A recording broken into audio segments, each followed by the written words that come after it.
The USFL returns and kickoff is behind us. Jamar Smith is out for the season. We got ratings. We're talking with Reggie Corbin of the Panthers and possibly a Hall of Fame. All that and more on episode 53 of the USFL Podcast. 1, 2, 3.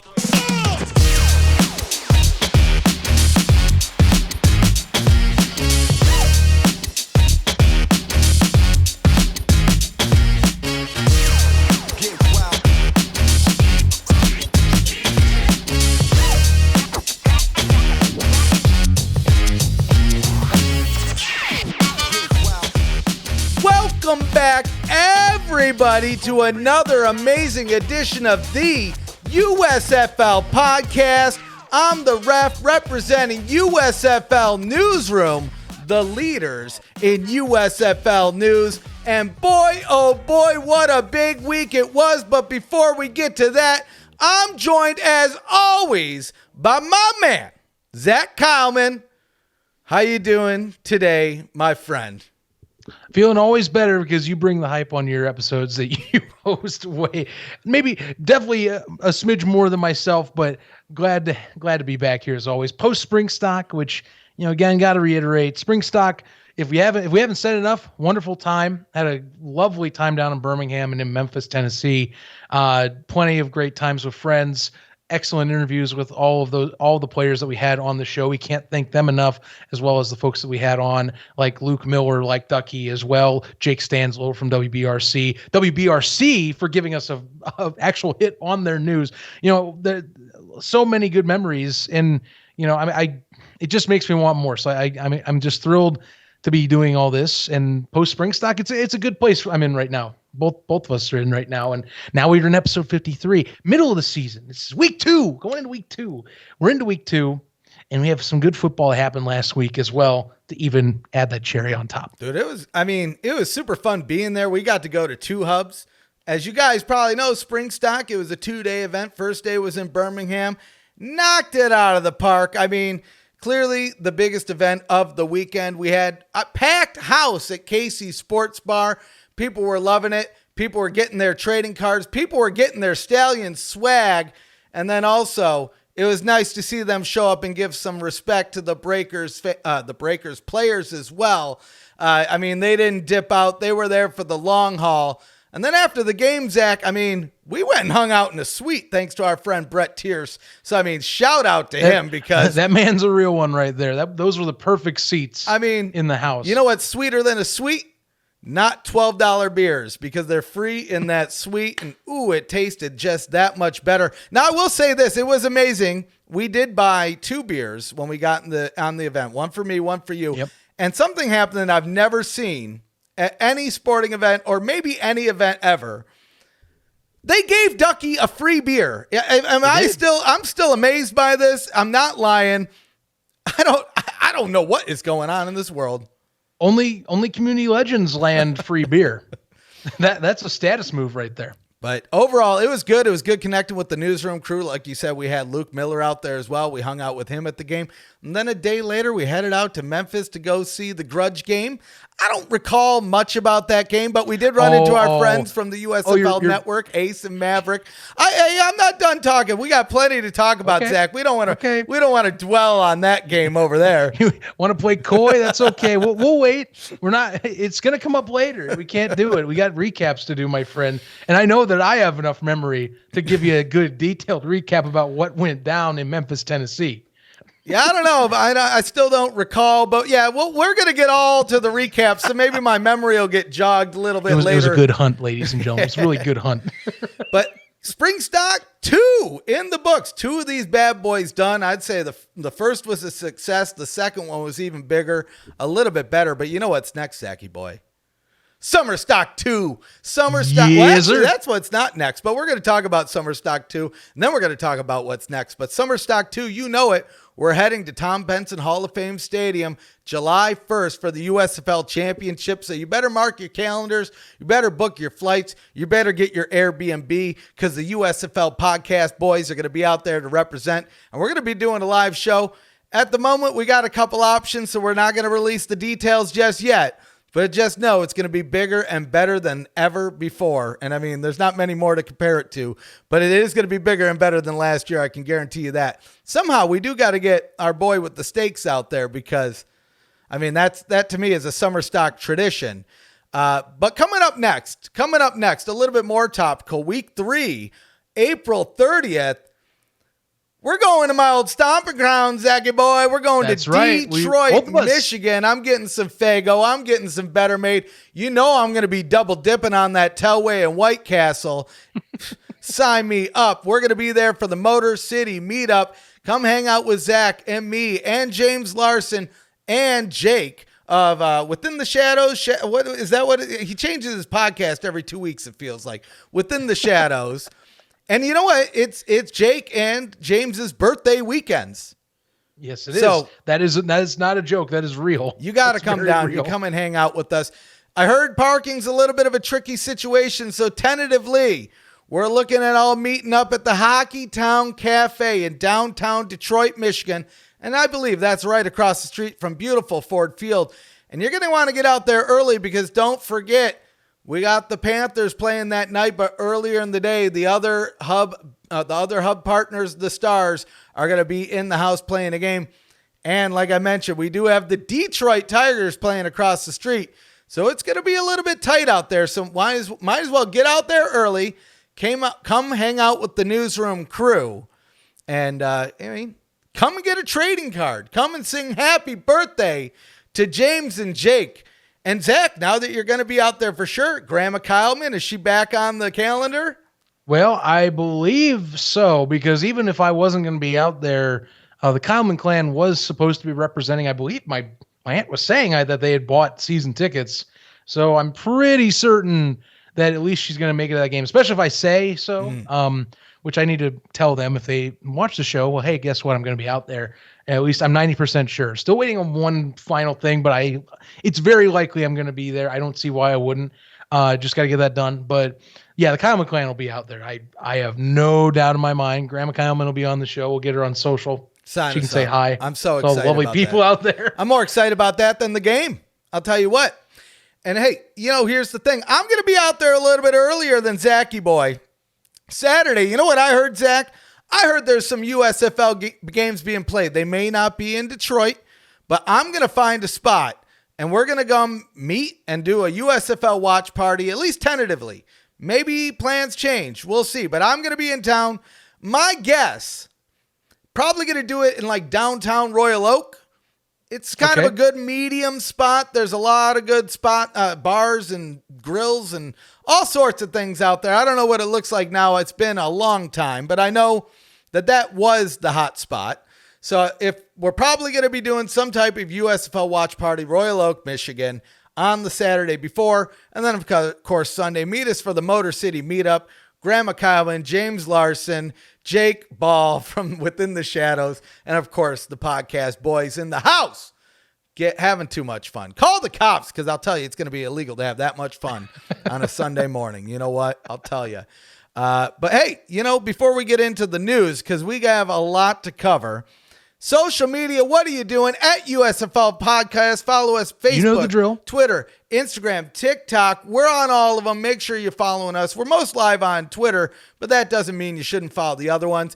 Over here on YouTube, if you're looking at our pretty faces, make sure you like the video. Make sure you subscribe. Click the bell. It builds morale. I mean, it's week 2. There's some of these teams, I don't know who they are, but there's some teams that didn't win last week. You might want to click a bell, get a little bit of morale. I wouldn't know what that feels like, but if your team didn't win last week, you might want to click that bell. Just get a little bit of morale in your life. And if you're looking for some new swag, because let's be honest, we know you are, head over to breakingt.com/USFL newsroom, and you're going to score 10% off of anything you buy there, whether it's USFL gear or not. But hey, it's the USFL season, so might as well scoop something up and hook up the podcast boys along the way. And you can also use just the code USFL newsroom. I think that's the gauntlet. I'm going to run in real quick. We're going to discuss all these games, but I have a quick little overlay. and I'm going to run over all the scores real quick. Just run through all the action. Maybe that'll jog my memory about the Gamblers all the game. Scores, right? All the scores. I better hear the one that you are supposedly forgetting about. Well, you know what? Let's see. I'm going to be learning on the fly on that one. A little bit of amnesia, but kicking off week 1 of season 2 of the USFL, we had the Philadelphia Stars traveling to Memphis, coming out victorious 27-23, but the second game of the day saw a rematch of last year's opener with the New Jersey Generals and the Birmingham Stallions, with the Stallions staying undefeated again, 27-10. Moving to day 2, this is the one that I was looking for. Michigan Panthers at Houston Gamblers. Well, I must be reading this wrong. This is saying the Michigan Panthers won 29-13, but it says it right here, so it must be true. It is very. I don't recall any of that. It's so true that we have videos proving. Is that true? Is that so? Well, one last game of the weekend saw the Maulers at the Breakers, with the Breakers pulling it out 22-15 in a very defense scoring heavy game. Boy, oh boy, Zach. So, you know, I would love to start at the beginning of this week, but it feels like we got a lot going on here. I mean, just general thoughts before we get into the game-by-game recap. General thoughts for the most part in terms of the kickoff. First things first, turnovers much farther down than last year. I think that the biggest sign that that teams kind of turning over and coming back was proven in the fact that there was cleaner play throughout week 1. As USFL News, the account itself, News USFL on Twitter, pointed out, week 1 of the USFL's first week this season, 4 interceptions compared to 12 last year. That is an insane drop off in terms of just that alone. I personally thought that the play was better than last year already in terms of guys knowing their assignments, in terms of guys knowing what their system is, getting a little more creative on trying to take some chances with actually putting risks in. The newer teams are the ones I think will have some of those steps. I think we saw, like, for example, the Breakers. I think the Breakers could have scored a lot more on Pittsburgh. They just kept stalling and getting field goals, which, by the way, Matt Coughlin tying the record for the USFL in field goals this week with 5 made. That ties Scott Norwood back with the Birmingham Stallions back in 1983. Fun little fact brought up by USFL Comms this week from that. And he was a special teams player for this week as well, so congrats to him. But yeah, I think the play across the board was fantastic. It was better than last year to me in terms of just cleanliness and knowing what your assignments were. Cleaning up some of the fundamentals and kind of like those small details out of the gate. But newer coaches, they will have their struggles, and they did. Ray Horton got a few questions on offense. Sadly, Pittsburgh still has to figure some things out, even though I will put an asterisk because New Orleans is a great defensive group. They brought pretty much their entire core back, and it's not a shocker that they put in one of the best defensive efforts of the weekend. Houston got some things to figure out. That's a newer squad, newest coaching staff in the league. But, I mean, am I wrong? Well, I'm going to go out and say this. This was a fluke. Maybe it's this. I vividly remember the first half, and we were leading. And, I'll say this. So we went to the post-game press conference, and that's what I asked Coach Johnson. I said, look, last year, it was very much a tale of two halves. What are we going to do this year? We're going into game 1. We led at the first half. Second half, as you can see, we didn't pull it out. And it comes up to the one thing you mentioned. If there's any team that needs to work on it, it's the Gamblers, and it's those dang turnovers, right? That's what bit us. There's penalties and turnovers that just one too many. I'll say Kenji Bihar, he was looking like a superstar, but just he needed a little bit much. Now, I'll say this, though, in just defense of my Gamblers, because let's be honest, 11-0 all in, baby. 11-0 all in. The first week's a fluke. The Michigan Panthers are looking pretty damn good, much better than they did in that opener last year. Now I'm thrilled. Hopefully, maybe this will turn things around for you guys. I mean, you would hope so because you got the hub. We're going to that first game for all intents and purposes. It looks like it's going to be a hootenanny out there. There's going to be a heck of a lot of people. Yeah, and it's looking like it's going to have a stacked crowd. And honestly, you'll find out real quick if the Panthers follow up that performance by coming into Canton on a neutral field and take out Philadelphia. If they do that, and we'll obviously make our picks about that later on, but if they do that, they go into Canton and they take down Case Cookus in that first matchup. boy, howdy, am I going to be a rowdy person come next week's shows, because that is a sign that we are one of the legit players in the North, if we can take out the Stars this early. But yeah, Michigan looking great. Pass offense, I was just impressed. And what was more impressive to me, and something that I think was going to be key to Michigan, and credit, this is week 1, so this could be an overreaction segment if you wanted to make it.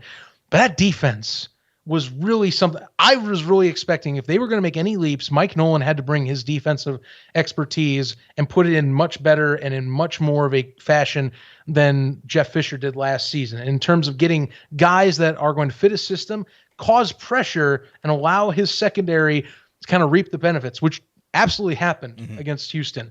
2 interceptions, multiple sacks. Breland Speaks won Defensive Player of the Week. Josh Love won Offensive Player of the Week. The fact that you had a Defensive Player of the Week come from the Panthers says something, because last year that was the leaky side of the entire equation. Even if you had a great offensive night, which the Panthers were one of the best offenses statistically in the USFL last year. Don't forget that.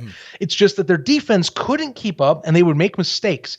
Here's the thing, limited to no turnovers or mistakes from Michigan. They were calm and collected through that first half, which was at times rocky, but second half, they lit it up. Oh, yeah. They were finding routes over the middle, and they blew the doors off of Houston eventually. As much as I know you are kind of having some thoughts. I got barbecue from it. I was happy. People were happy that I got barbecue, because apparently, I guess a lot of folks are like, I hope to God he doesn't get People, they just barbecue. They don't like going all in. People don't like to live on the edge, but tough luck, 11-0 all in.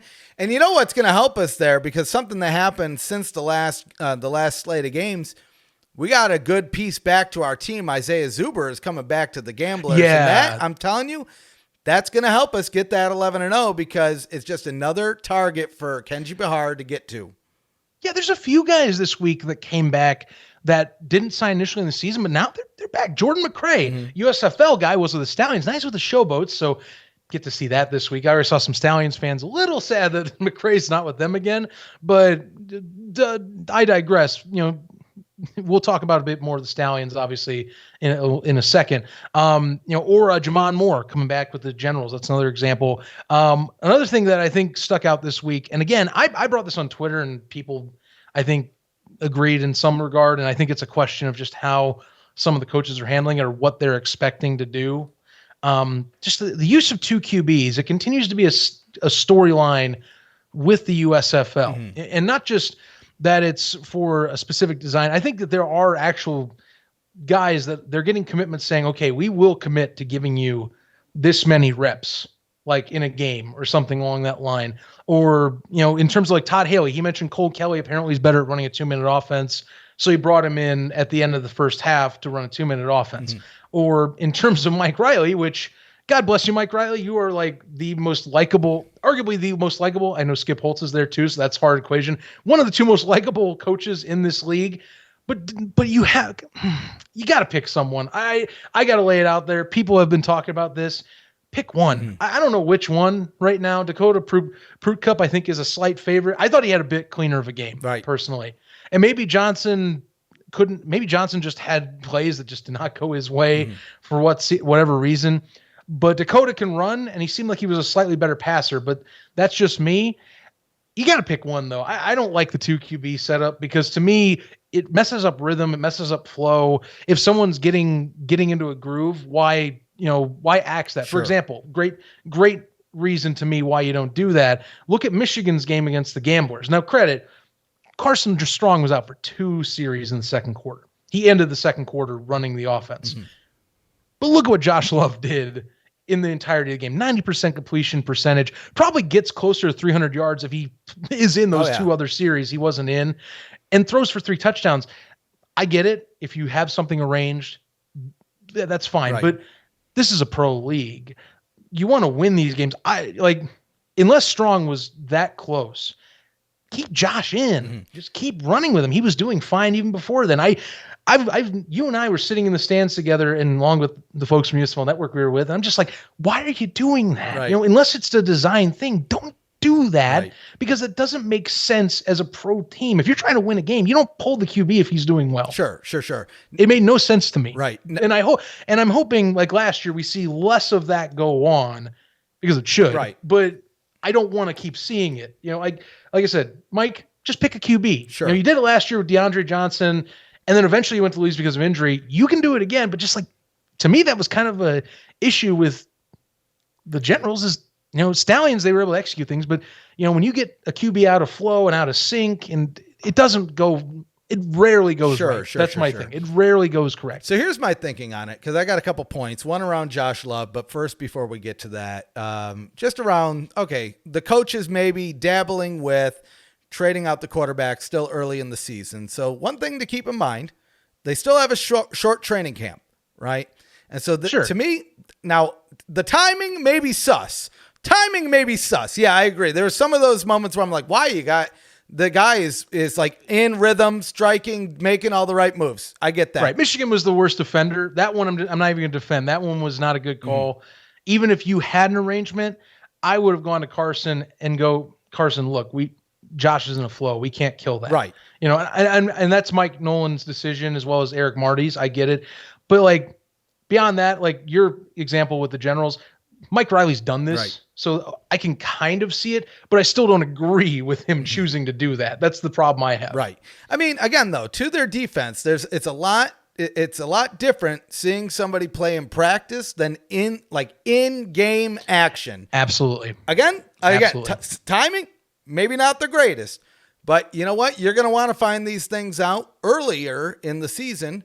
Just if you need to adjust, what you're working with. And I mean, a great case in point here, it's a little bit different because it's almost a reverse of what we saw last year, kind of rewinding to the Jersey Generals game against the Stallions. We saw Jamar Smith come out. At the time, honestly, we were watching from the suite, and he was walking around, jogging around. We said, okay, maybe it's nothing too serious, but something as like a dislocated finger, when you're using that to get the spiral on a football, I mean, that's a big deal. And it turns out, it's unfortunate, the news came out earlier this week, out for the season.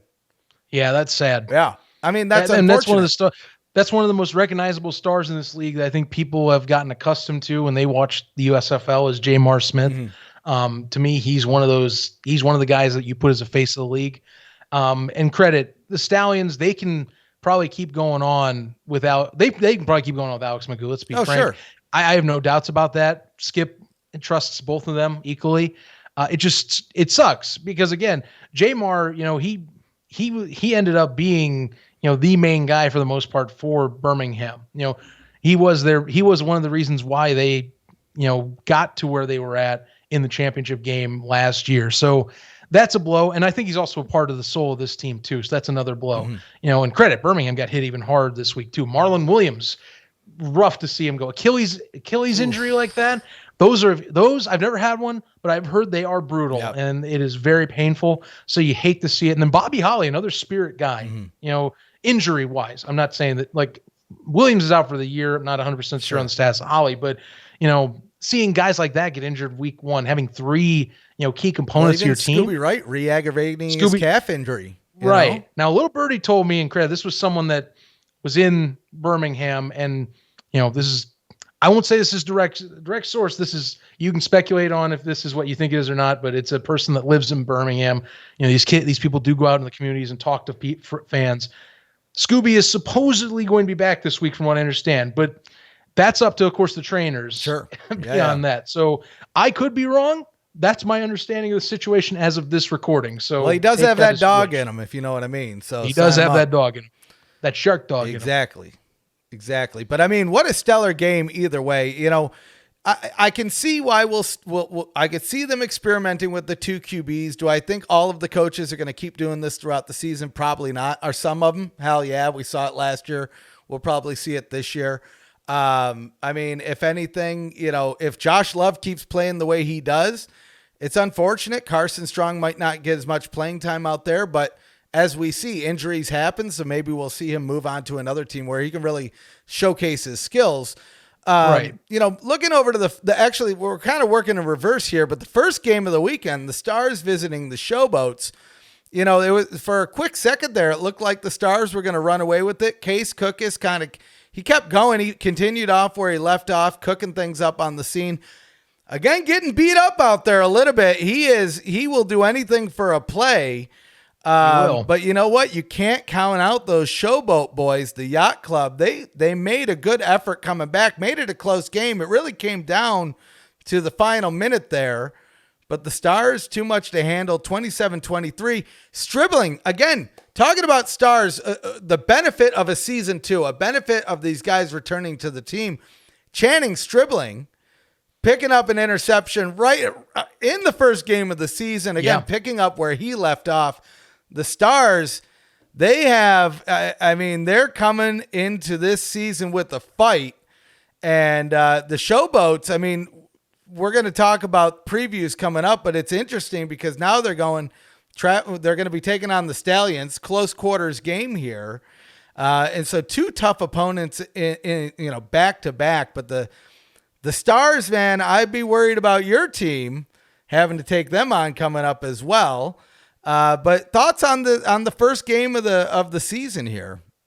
Real quick stuff. Honestly, I got to give a lot of props to really just Memphis for not letting things kind of slip out and kind of become a disaster, in front of that massive crowd, showing that, hey, we do have some fight. We got some good guys. Todd Haley, it seems like they have adjusted some things. It feels like that is a lot more competent of a team in terms of taking on big talents this year than it was last season. I think last year's Tampa Bay Bandits would have folded hard in that situation. And credit, there were times that they had the ball in their hands and could have done it just like last year, much like this past week. But it felt more realistic that Memphis could have pulled it off. Sure. They were trading touchdowns in the second half and pretty much keeping them at bay. Case Cook has got sacked 5 times, which continues a bad trend for him last year. But they definitely seem like they beefed up. I like their front. I like what they're doing. They just got to get better in pass defense outside of getting sacks and pass rush, because Case Cook is one of the best in the league. But if you have guys in your division like Alex Magoo, he also showed he can sling it this week, and we know that when he's healthy. In the South, we're talking the Gamblers maybe not so much as this, but I think I think that you worry about having to deal with the likes of, having to deal with the Stallions, having to deal with Kel Bethel-Thompson with 2 matchups against the Breakers. That's what you're going to start worrying about, seeing that is if you're talking about your division, because in the end of the day, you just need to get in the playoffs. Sure. So, it does suck to lose that game against a North opponent, the only one time you'll play them, but you still want to make sure that you're shoring up what are weaknesses early on. That was a weakness. Sure. Brady White, I got to give him props for recovering from that pick, because that was terrible. That was the worst. I think arguably fits the worst interception of the weekend. Maybe Jamar Smith's from the end zone probably fits that.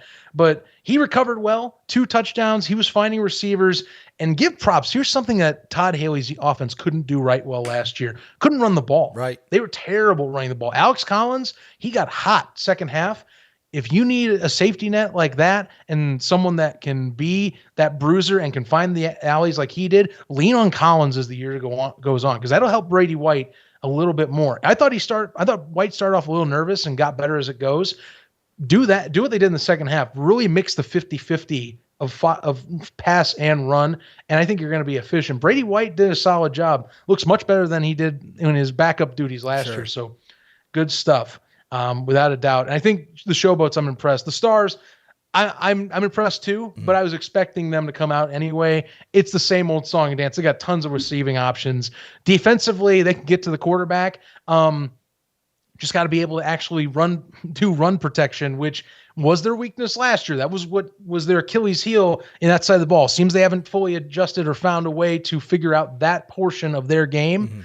But until Philadelphia continuously gets burned like that, or someone outruns what the Philadelphia Stars offense can do, they can just basically, if we can stop enough runs and put a bunch of pressure and send guys on third down, we can get stops and get enough time to where we can win games like this. So, there's an Achilles heel there, but it's hard to beat Philadelphia. You have to be playing a perfect game for sure.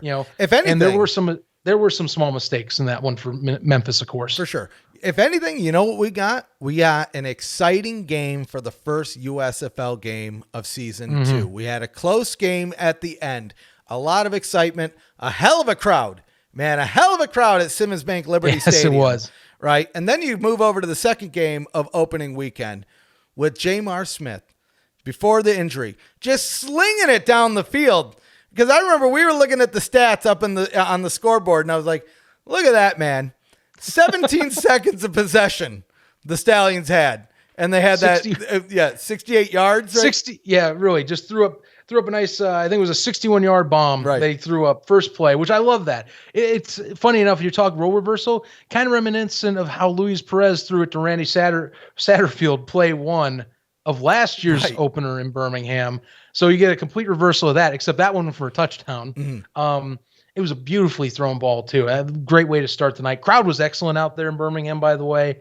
Even with the new setup, as unofficial numbers, over 20,000. In Memphis, unofficial numbers over 30,000. Right. So, they definitely came out and showed out. And what was crazy to me, Daryl even comes on and goes, "That was a great number. I think we can get that higher up too." He's that confident in Birmingham, which the league should be. Some other thoughts with this game. I think the Stallions defense, to me, and Scooby did go out in this game as well, but to me, it has a good case for the best defense in the league. And sure, you can argue, the Generals, they went for fourth down on 3 different occasions. They failed on pretty much all their fourth down conversions this contest. And it basically left at least a minimum of 9 points on the board for field goals. Oh, sure. Possible touchdowns. That's fine. But the Stallions still had to hold them, still had to get pressures on them. And I think that's worth mentioning. Stallions offense, something to watch out for. CJ Marable got more touches than Bo Scarborough second half. And maybe that was a game plan thing. You just, Skip kind of adjusting to what was working at the time. But something to keep an eye on. I know those two do split reps, but I guess Marable became the hot hand. So let's see how the hot hand works with Birmingham. And as I've already mentioned with New Jersey, figure out your quarterback situation. That's their biggest fault, I think. Their run game, they can run the ball all they want. Pru Cup and DeAndre Johnson and Darius Victor, which, by the way, Victor, 87 yards on the night and had the longest rush of the night. Oh, yeah. He's still very much a factor. All those guys are. But you got to find a way to get the pass going. They had so many limited pass plays and downfield pushes for pass plays.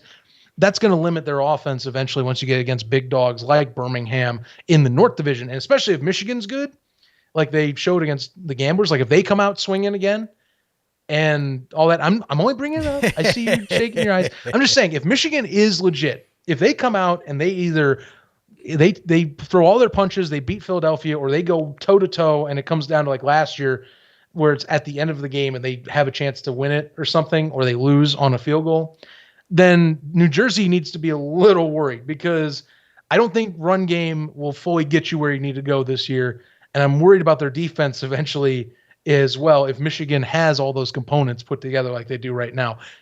Got to figure this stuff out now. This is why you have early weeks to get this all sorted. For sure. So we have one game left of the week, also the last game of the week, the Maulers taking on the Breakers. Breakers pulled it out again. We talked about this. Special teams came out heavy, 22-15. But again, you look at the stat board, McLeod Bethel Thompson throwing up 302 passing yards.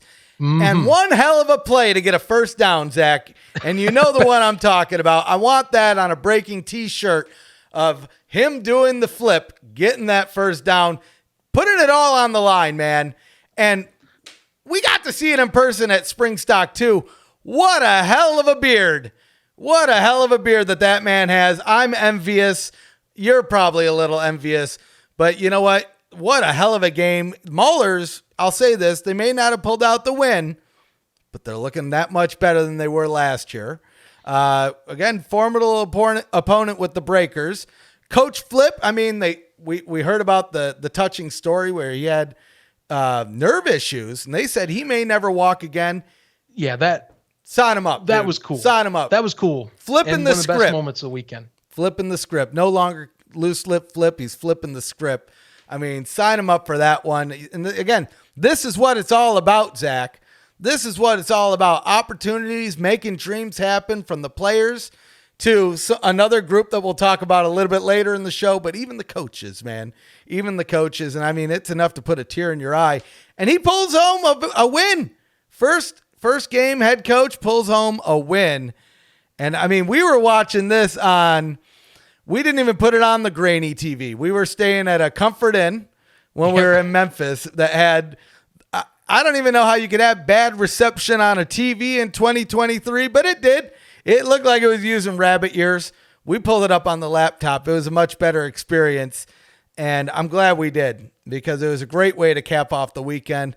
My stomach was full. I can't remember what I ate, but it was full, and we watched the game after we went out to dinner. Beale Street, though, I don't remember what we did on Beale Street or who paid or what we ate, but Beale Street, we just kind of stumbled upon that by accident, really.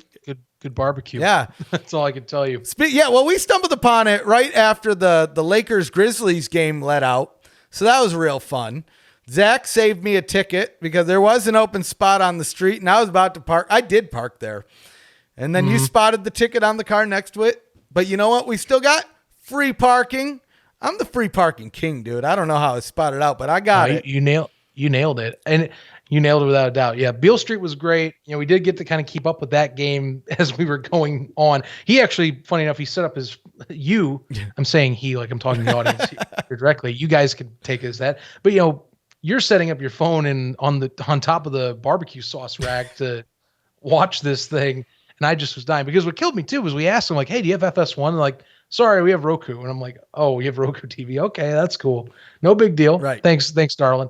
But yeah, got to watch it. A few things. MBT, yep, definitely is going to be their guy. You know, even if they stalled out 5 different drives with field goals, they'll get that figured out. They have the weapons. He threw for 302 yards, guys. You know, credit. Some of it was a little inefficient, 23 or 41, but I digress. 302 yards, that's nothing to slouch at in any pro league. Dude was definitely able to get things moving offensively, and he threw the game-winning touchdown to Anthony Jones. So, I mean, they got the job done. Pittsburgh, you know, I did talk about how much I got on, you know, how I got on Mike Nolan and Eric Murray's decision about Carson Strong and Josh Love. Boy, oh boy, this one was even worse. They got to figure out which one they want, because I'll tell you one thing that was a sin this week. How do you go put James Morgan in a possession before, and then your final drive, you switch to a quarterback? Right. They went to Troy Williams for the final drive. Now, credit, Williams did throw a pretty ball, and if Trey Walker adjusts, he probably catches that inside the New Orleans 5, and they might win this thing. Go to overtime. But I digress. How do you make that decision? Like, that comes from Ray Horton. That comes from John Tomlinson. You got to figure that out. And that's another example of, guys, pick a quarterback. Right. You got to pick one. Right. At least if you want to get a rhythm going early. You know, they did this all game. And credit, that offense was, I mean, it was rough. They threw 72 total passing yards, guys. Oh, yeah. 72. They had a total of 156 net offensively. They scored touchdowns on special teams and from a defensive and from a fumble recovery. The special teams touchdown probably doesn't even happen if the Breakers crew actually realizes that there was no fair catch. Right. That's the only reason Henny gets around the sidelines, because they went, oh, there wasn't a fair catch. And great, it had a drama. I love the last drive video, but man, Maulers defensively still stout. Sure. But come on. You got to pick one. You just got to go with one. You can't do that setup all season. That's going to be brutal to do anything offensively with your guys. 100%. Well, it'll be interesting to see, because again, we're only 1 week into this bad boy. We saw last year, it seemed to only get tougher for them as we went throughout the season. This year, I'm thinking that they might be able to adjust. I think that hopefully they've seen what works, what doesn't work out of this first week, because again, they went up against a hell of an opponent. It'd be one thing against, if they went again, maybe a lesser opponent, to where it gives you maybe a false sense of hope in even some regards. So I think, it'll be interesting to see as we go through, because we'll get to the recaps. But, maybe this is their game coming up, just looking at the execution in week 1. But like I said, we have a little bit, a couple other things to go through before we get into some recaps. We're going to talk about ratings. We do. But before we get to ratings, Zach, boy, oh boy, do we got a big interview this week. Who'd you catch up with? Kicking off week 1, man. I know, right? I've been wanting to catch up with this gentleman for a little bit of one that, touches me a little more personally because it's a guy that I root for and someone that I think that came in mid-season last year. And really, I think in terms of a rusher, one of the best running backs in the USFL, one of the best to come back in the USFL as well. We talk a lot about Darius Victor in this league. We talk a lot about, guys like Trey Williams. We talk a lot about guys like that, like a Stevie Scott. But who else is Stevie Scott's playing with? Reggie Corbin. So I got to sit down with Reggie Corbin this week, kind of talk about, getting back in the swing of things, the weeks ahead, especially about playing the Stars, which, they get chippy in the offseason in terms of being, buddy in the hubs, and what might be ahead for week 3 when they do get to finally host that first home game at Ford Field. Take a listen, everyone. Join me today on the USFL Podcast interview series, bringing you, of course, the latest from players, personnel, media of the like around the United States Football League. I am pleased to be bringing in a guy that I get to talk to as not only a media guy, but also as a fan, because as you guys know, I am a Michigan Panthers fan. I rep them heavily, and I get to bring in, of course, a star all USFL running back into the fold today in Reggie Corbin joining me on the show. Reggie, hey. First off, congrats on the win. You helped me secure some barbecue last week. If you haven't heard, the grudge game, I got to get some free Memphis ribs on my partner's dime. Thank you and Stevie Scott and Josh Love for that. But how you doing post-win, you in particular? Thank you for having me, man. I'm doing great. It's not Victory Monday. We used to have that when we were in college, but it's kind of like it's Victory Tuesday. So, you know, I get to rest up a little bit. Practice starts tomorrow, and then we'll get it rolling, man. Move on to the next one. Right. I imagine Coach Nolan kind of already has you guys back in all things business, the 1-0 kind of mode leading into your game in Canton. You're playing another neutral site kind of hub game. I know you two between the Stars and the Panthers are sharing a hub, but you know, some scheduling things happen, but you're playing in Canton, Ohio, still getting a good venue. How you feeling going into this week against what many people consider one of the, if not the top dogs in the North Division? Yeah, it feels good, man. We're literally traveling a couple of hours to go play some guys that are right next to us, so it'll be good. You know what I mean? It'll be a great drive home. I think both teams definitely don't want to be the team that loses on that drive back home. So I think it'll be good, man. We'll be out there competing our butts off and try to come away with another win. You ever been to Canton, Ohio before this week? Yeah, we literally went there for media day and scrimmaged each other. So we've scrimmaged them twice already. Ah, that's right. You got me that. Yeah. Mm-hmm. Yeah, we scrimmaged them twice already. We scrimmaged them once here in Michigan, and we scrimmaged them once in Ohio. So it'll be our third time seeing them already in the course of a month. That's going to be fun. I mean, I think for a lot of folks, you know, obviously I can talk about Philadelphia all day and between you guys sharing a hub, of course, in that aspect. But I mean, coming into this year, let's talk Panthers football. You know, last year, not so nice, I would say, not so nice, I guess, overall season, but the finish at least was sweet, getting that first overall draft pick. And now you're coming back season 2. What are some things for yourself? You know, Eric Marty, of course, being back as the OC, you know, I think is crucial for your side of the ball. But I mean, what are some things you've been noticing, I think, that are like second year things for you? You know, things maybe clicking for maybe not yourself, but like teammates that return, you know, the offensive mindset. What's new for you that, you know, maybe you didn't notice in season 1? I just think chemistry is a huge thing, and it showed in our pass game. Our pass game flourished, and they actually had some time to, you know, do that now. The last time Josh played like his first game, which was against New Orleans, he was only here for 2 weeks with us, and he killed it. So we expected, the performance that he just had.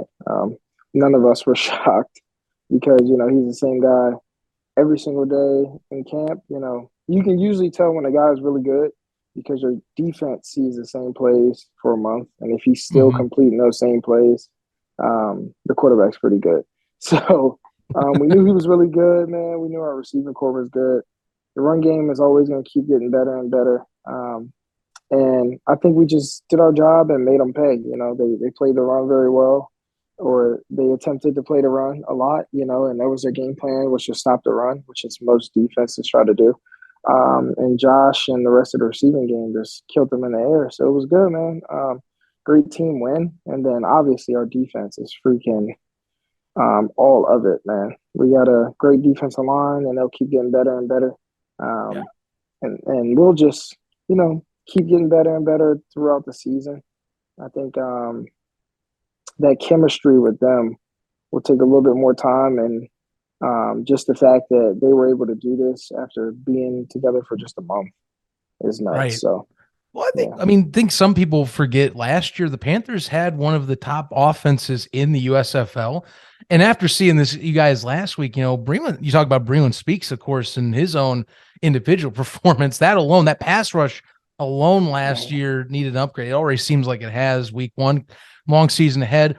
Good prospects in order. For you guys on the opposite side of the ball, they did, of course, key in on the run. I noticed that too when I was at the game. But you did have your buddy Stevie Scott get some runs that he was breaking. You had one or two yourself that you get to break. What's the dynamic between you and Stevie? You at least got that Big Ten connection from last year. You get to kind of play that. But I mean, you two at least are two of the more dynamic rushers in this league. How do you guys at least keep each other, where you're maybe not say one's only the hot hand, but where you can both be the hot hand at your own separate times when you get your drives? For sure, man. We know that, we got to feed off each other. It's a 1-2 punch, or it's a 2-3 punch, 3-2 punch, however you want to do it. We just know we gotta play off each other. We have 2 different games, and we know to, play within our game. And our coaches accept that, and they let us do that as well. So that's a huge part of it, man, just letting us be ourselves. Stevie's going to run straight downhill. He's going to get yards. He's going to carry guys with him. I'm a little east and west and do stuff. And we know that if we play to our strengths, it'll give defenses problems, So I'm trying to guard both of them because sometimes they don't even notice which one is in the game. And it's really good, and it's completely like just unselfish with me and him. A lot of the times you'll just see it. It's us subbing ourselves out. And we're always looking at one another, or we're like, all right, give me one more play or this. And we're just talking the whole time, and we're just going and rolling. And it's just good, man. It's kind of like in basketball when you have 2 good point guards out there. So you just kind of just feed off each other, and you just go, man. It doesn't matter who's getting the ball this time or what our job is. We have trust and faith in each other, and we just get the job done. Execute and function, you can get a win. Like you're talking team first mentality. I like that concept. I like hearing that, of course.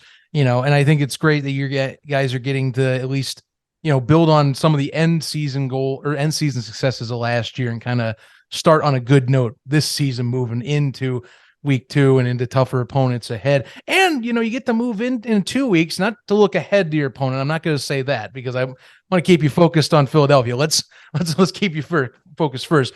I more want to talk on the point you're going to get to play in front of a home crowd that's your guys' home crowd in 2 weeks. You're in obviously in Ypsilanti, Michigan, practicing, doing training camp right now. Well, you're in there, but you're in Ann Arbor, stay wise, but you get to go play in Detroit, in downtown Detroit, for the city and at least the state that you guys represent as the Michigan Panthers. How's it been for you? You've been doing a lot of media spots, so I'd love to hear your thoughts on kind of just how you've been talking to at least local guys over in the Detroit press scene and in the Detroit television scene. It's going really well, man. I love it here. Feels like home already, especially once we went to Memphis and everyone was like, man, we need to go back home. And we're like, wow, we're calling Michigan home already. So it feels good, man. It feels good to be here. The media loves us, and they were just kind of telling us the whole time about how fans were super excited and everything. And I'm like, okay, yeah, they always say that. But then I went to Trader Joe's, and I didn't realize I had my Michigan Panthers shirt on. And man, I got stopped by about like 15 people. So that right there told me that, okay, these people are excited, and they were just like, man, we'll see you April 30th and everything. And I'm just like, man, I guess that's when the first home game is. So I'm really excited to be out there playing for the fans and being out there, having them on our side, especially after going against them in the Big Ten. So it'll be good, man, just to have those diehards on our side. Right. You don't have to go to the big house this time or something like that and have to worry about 100K, 100,000 plus screaming down at you from up in the rafters. Yeah. Raptors. No, but that's got to be nice. I'll be honest. Do you have you talk about some of those folks coming up to you, I think the league's been leaning into a lot, of course, the older kind of setup and the old teams, obviously the Panthers being the last championship professional team to come out of Detroit. Any of those people come up with stories of maybe years past? I've been a fan for like 40 years. I've been a fan since the 80s type of thing. I've had a few of those in Memphis and Birmingham. That's why I ask. I think the only one that kind of came up with a story was actually Jalen Rose when we went to the Pistons game. Yeah, and he had talked about how I think it was, I don't want to misquote it, but it was either like his uncle or his grandfather or someone used to like drive the Michigan Panthers, or his neighbor or somebody parked the bus on his street or something. It was just something that was relating back and just showing us like, wow, how long the Michigan Panthers have been around, and how much people love them. So it was good to see that, man, but I haven't really gotten too many stories. I have heard, some, this is the authentic, gear of the Michigan Panthers, but haven't really heard too much about it. But everyone seems excited, man. There's nothing but posters and billboards and all types of stuff up around Michigan. So as teams come in, I think they'll see it and they'll just kind of be like, wow, okay, the state will be behind them this time. So it'll be good. Yeah, it should be a good crowd. I've been having people tell me about, it's been getting good amount of ticket buys and all that. And I think it's going to be exciting to see some folks in there, either an old or new fans alike. So good stuff ahead for you guys. For you, I think in particular, you look at, I would say the week ahead for yourself. Like I said, you got Philadelphia coming up. So what do you see in terms of, I think, maybe like as a running back, you're talking front seven. What are you analyzing right now in terms of what Philadelphia is bringing to the table that you got to be prepared for? Well, man, I hope it's a freaking front five, the way Josh threw the ball. I hope they come out there playing front five. But it's there's the same guys that we played against twice already this month. They're the same guys that are next to us when we have meetings. Same guys that practice before us in the morning. We just have to go out there and do our job. It doesn't even really matter about, what they do, because they could do all the wrong things in the world. And if we don't do our job, then it still won't work. So right now, we just kind of got to focus on ourselves, make sure we stay focused on what's going on and keep that hunger within us, knowing that, we won and we put up some good numbers, but we didn't play the best that we could have. We left a lot out there, and just correcting those mistakes and going out there and, trying to stack it week by week. Because, the week after that, it'll be another team and another team. So the only thing that's truly constant within this whole thing for 10 to 12 weeks is, us. So we got to be that consistent variable throughout all of it. And we got to keep going, man. Keep on digging. I like it. I bet Coach Nolan would like that too. I'm going to just ask this because I'm curious, and us at the newsroom side of things, that's where I'm at here at the podcast. Mm-hmm. Are you trying to get anyone to get him in that 3-piece suit that he used to wear? Because there's a few people that brought that up, and I'm one of those folks. I'd dig that if he came out week 1 and just was repping that old time suit and maybe like a fedora or something like that. Kind of give the George Halas vibes or something. It might be too late now, man. Now that we won the game and he was wearing whatever he was wearing, he probably done with all that. He's probably just a traditional guy, or superstitious in a way. You never know. But I was definitely thinking about asking him a couple times during practice, but I was like, you know what? I'm gonna let Coach Nolan do what he does, because he doesn't sit there and try to critique and suggest for me to wear something. So I'm gonna let him do what he does, the same way he lets us do what we do. But yeah, he's killing it, man. He's killing it. I love Coach Nolan, what he's done with our team, how involved he is, the type of person he has been. He's not afraid to. Well, obviously he's not afraid, but he doesn't hesitate to, speak his mind, or when it's time to come about something, like he addresses things head on, and he tries to address every single thing that goes on. So it's good. He's given us a chance to be like true professionals, and he's one of my favorite coaches already. So that's fantastic to hear. I mean, like I said, he's one of 4 new coaches in the USFL this season. So, credit, years of experience. Obviously, it's you can't get someone that hasn't been in the NFL scene or in the pro scene much more than Coach Nolan out of here. There's a few others in the USFL, but he challenges them too. But that's got to be fantastic to kind of be able to, even if you aren't getting coached up, you can kind of, if you get the chance, pick someone's brain like that, about that side of the sport and that side of the industry. Yeah, it's good, man. Just to be able to see how much he knows about the game too. Like he doesn't just talk about defense all day. Like he helps with special teams.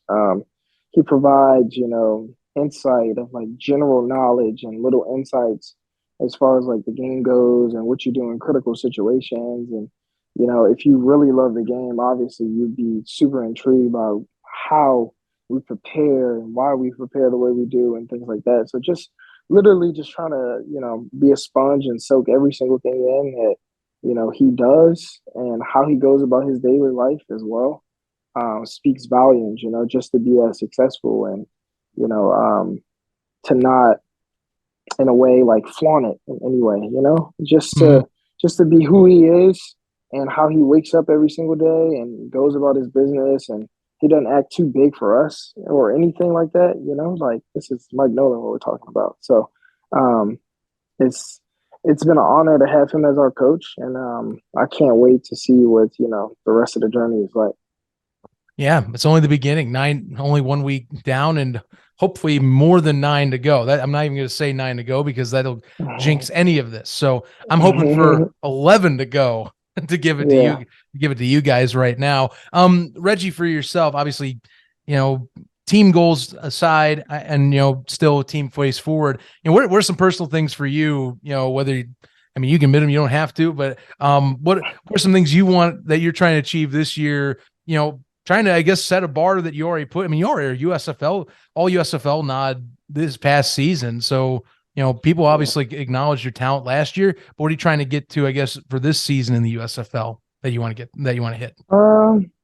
That all USFL last year was just, pretty big because I only played half the season. Mm-hmm. And that was, voted by the teammates, the players.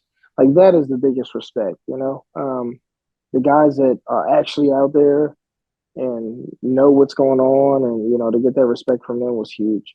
But I just focus on like playing, I focus on every single day, going out there, holding on to the ball, catching every pass, doing my job, the little things. The big things will stack up and they'll come as, God has planned. But you can't really focus on that because you'll be sitting there doing that all day trying to, get 2,000 yards in every single game, and you end up with 10.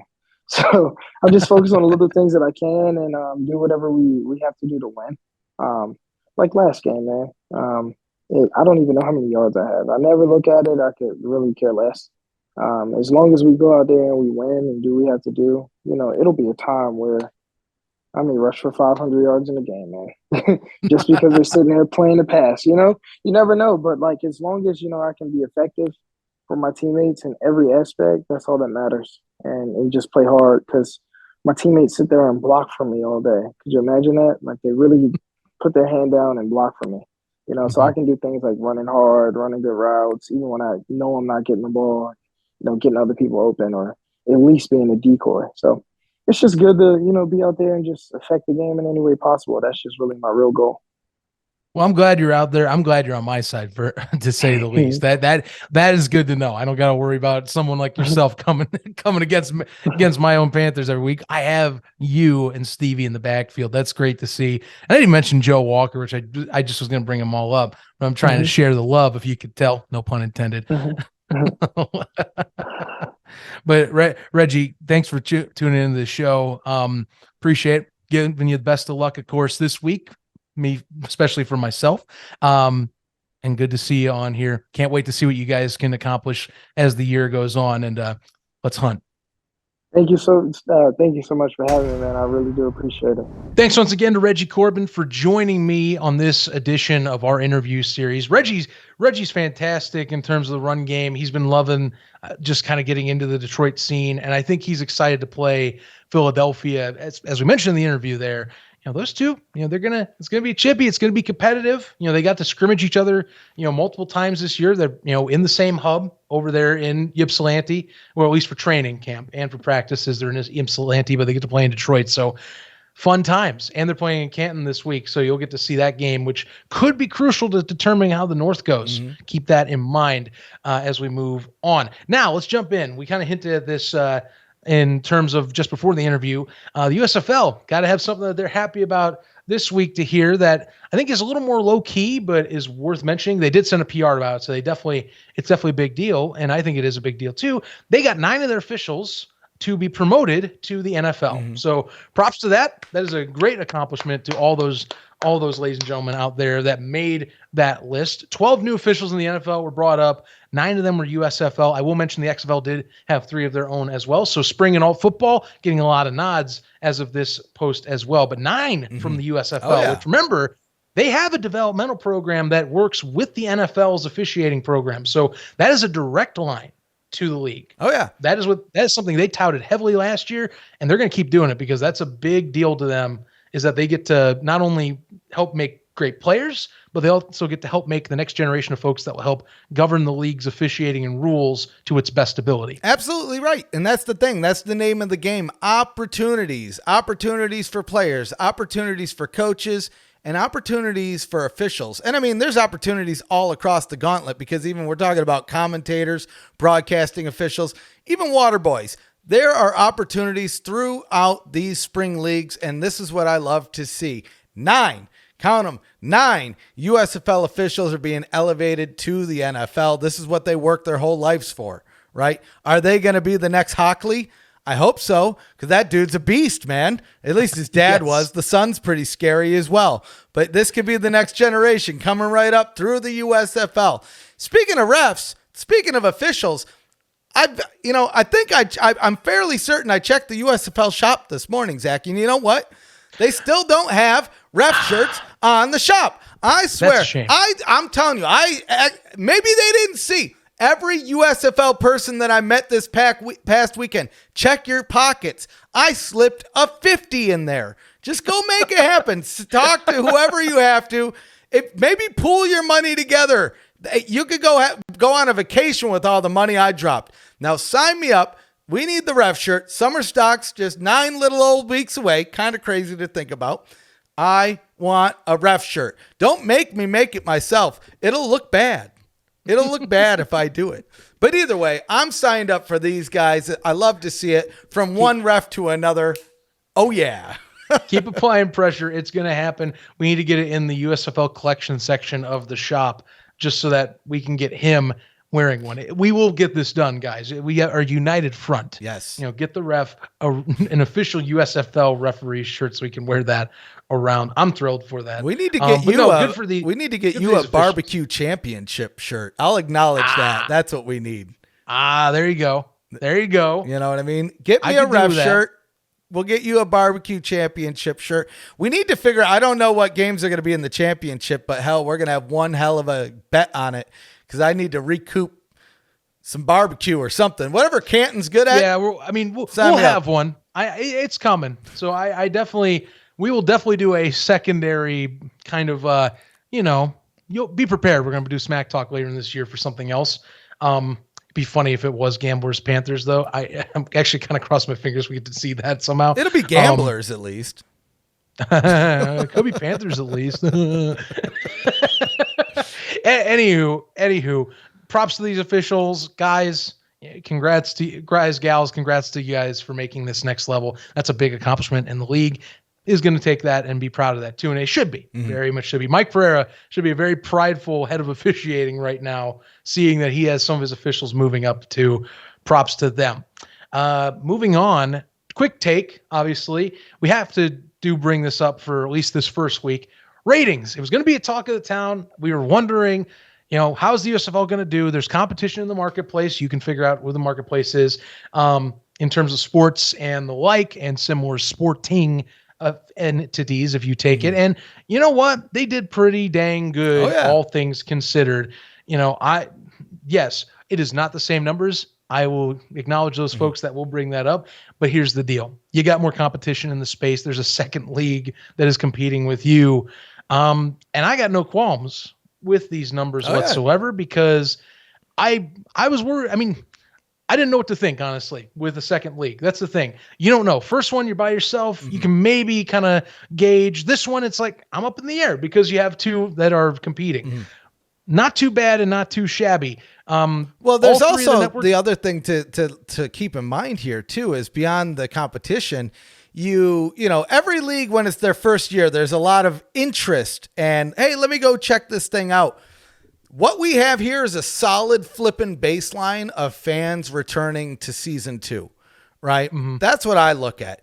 When we look at over the board, all in all, both leagues added up, over 5 million fans watched spring football, 3.5 of which nearly were USFL, right? Sign us up. Like, that is a good thing for everybody. Now you add in the competition. The community. You add in the competition. You have NBA playoffs. You have NHL going on. You have MLS. And they're staying competitive with these things, which I think I've brought this up before. You know, MLS just signed a major rights deal, over $1 billion. And these numbers rival that. And it topped those numbers in a lot of instances. They do. I would be ecstatic if I was Fox, because it's one thing, like you mentioned, year one, you have the excitement factor, you have the interest factor. Hey, let me go see what these guys are all about. And you're the only ones on the market. We're looking at 837,000 for the first game, bumping it up just a little bit to 864 for the second game with the Stallions. And then biggest game of the week is the grudge game. And you know what? I'll take a little bit of credit for that. People were tuning in to see my reaction. 974,000, in fact. Nearly 1 million.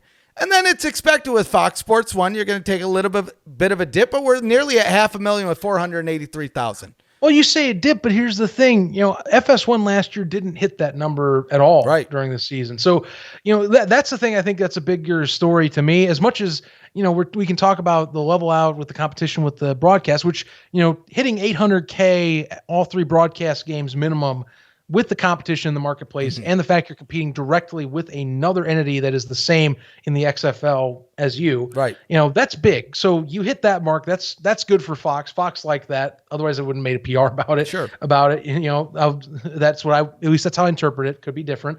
But I think the FS1 game stands out more. And the reason why is, you know, to me, that shows growth in terms of promoting FS1, in terms of promoting the cable, simply because, again, they didn't hit that number on FS1. Now, they did hit that 400K plus on USA last year. FS1 was definitely the lowest on the totem pole last year. So hitting us just below sub 500K on FS1, which needed, I think, the boost from last year's ratings. And it's definitely going to see it, I think, with the lead-ins like we hear from, you know, Mulvihill and from others in Fox. That's a good sign. Oh, yeah. I think that's the best sign of the weekend is FS1's numbers. NBC as well, because NBC is a bigger network. They'll get more ratings than Fox and should get more than ABC or the others alike if you're talking competition.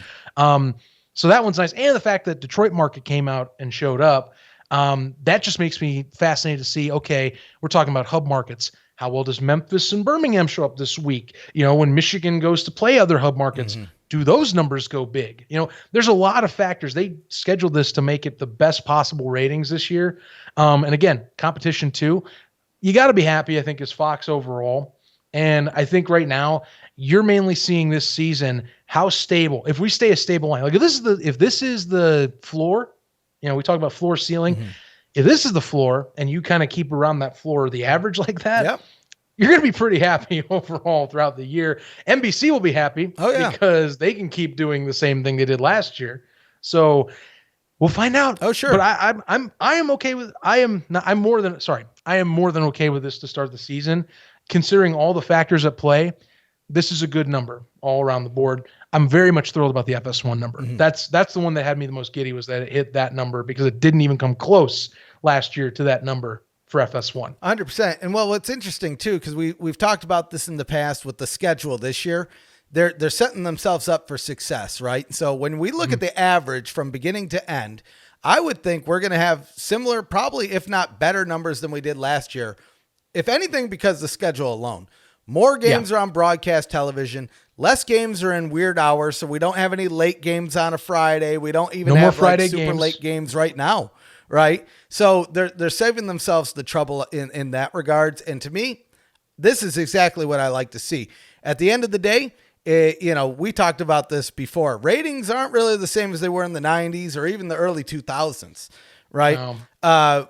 When even you look at the NBC game, those aren't including the Peacock numbers. Does that bring it to 1 million? Maybe. Feasibly, I could see 25,000 people watching that game on Peacock. I was one of them, right? So actually, I wasn't one of them. I was at the game. Never mind. I'm a liar before anyone calls me out. But you get my point. I would have been one of them.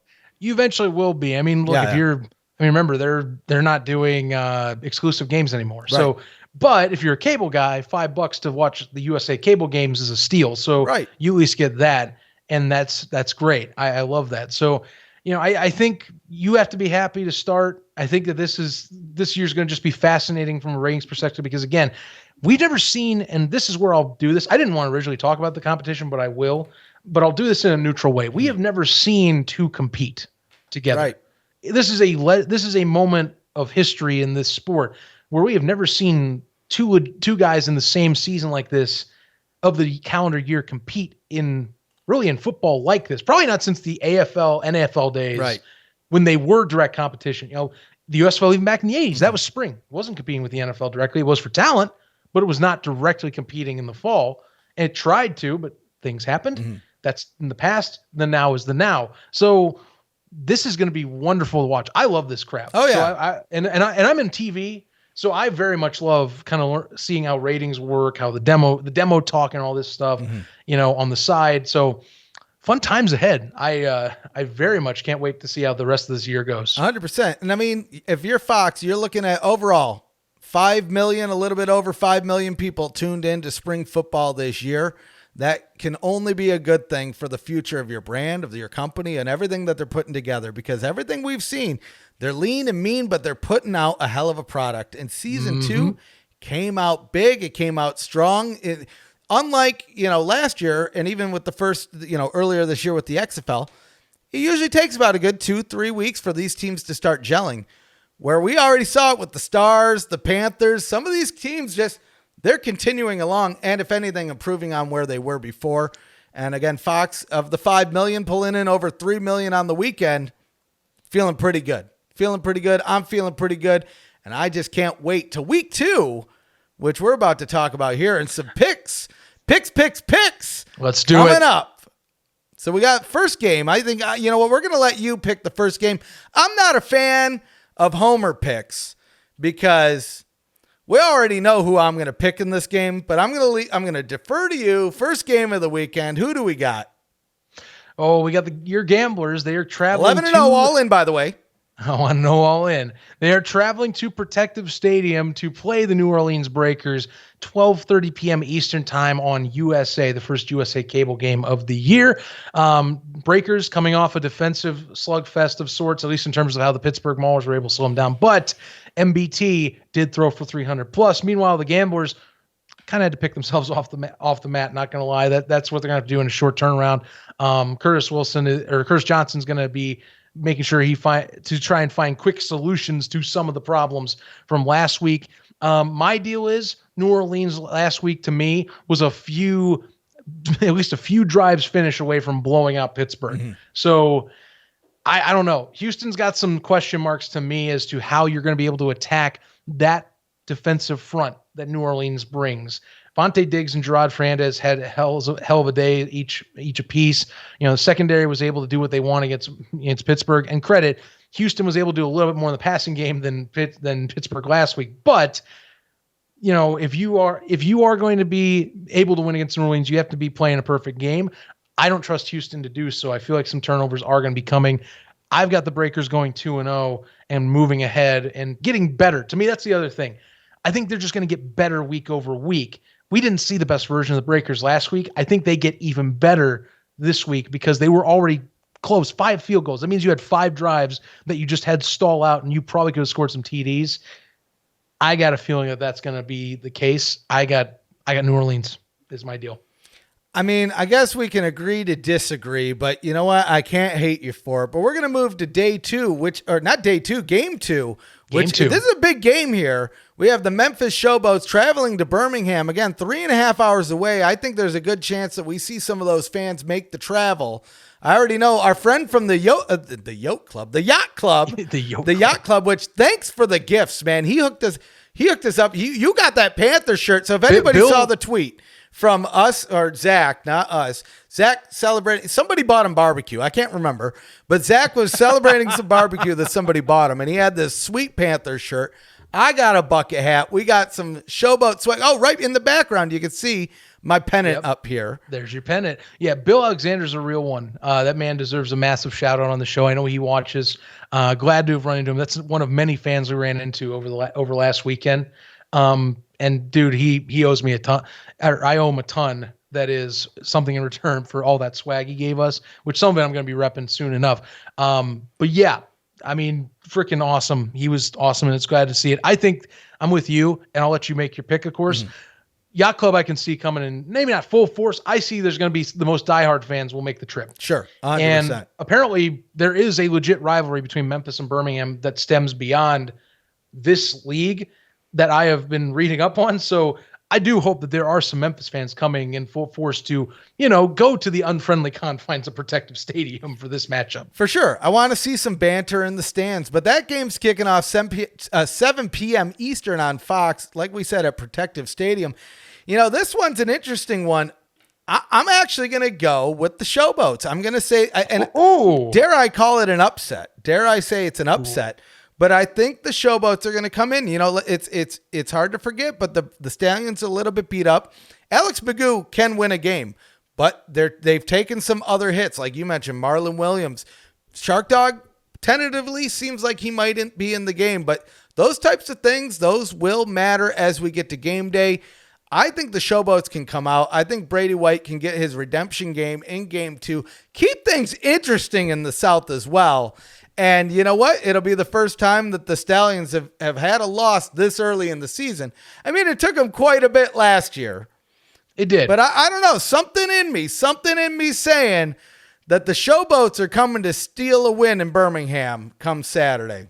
Fun fact, just because we do have the 80s emphasis back, and I bet this gets brought up in the broadcast. I would be surprised if it didn't. Mm-hmm. But the Stallions lead the all-time series against the Showboats 3-1 as of the 80s iteration. So that will be continuing as of this Saturday night. And like I said, I'd be shocked if they didn't bring that up. Sure. Because both of those fan bases were rowdy back in the day. They've been doing the history spots in each one of these. Sure. So, keep that in mind. See if they'll go 3-2.